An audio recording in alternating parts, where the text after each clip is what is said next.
कल upfront numbers के बाद जो एशियन पेंट्स से रिपोर्ट्स आई थी वो तो साहब डाउनग्रेड्स थे। मैनेजमेंट कमेंट्री के बाद जो रिपोर्ट्स आई हैं वो भी वैसे ही हैं। नोमुरा न्यूट्रल है 2500 के टारगेट्स और मॉर्गन स्टैनले इक्वल वेट है 2358 के टारगेट्स। तो कमेंट्री के बाद भी भरोसा नहीं बढ़ा है। कुरान सर, एशियन पेंट्स में आप लोग कर क्या रहे हो? इस गिरावट में खरीदा नहीं खरीदा? खरीदारी की राय पहले भी थी जब ग्रासिम ने ओपुस नामक पेंट बाजार में उतरने की बात की थी।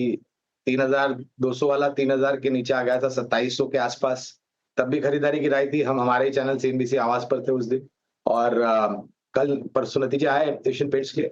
निराशाजनक है, उसमें कोई दो राय नहीं आशीष भाई।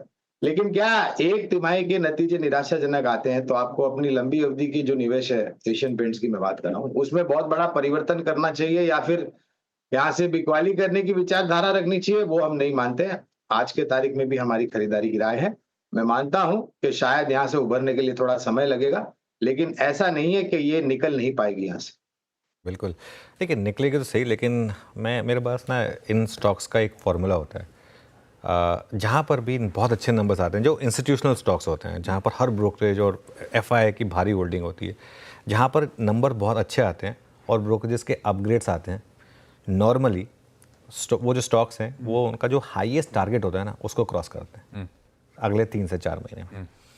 और जब उल्टा होता है तो जो सबसे कम टारगेट है, जब सबसे कम टारगेट स्ट्रीट पर अब एशियन पेंट्स पर कितना है, 2100 का, 2100 पकड़ लीजिए आप।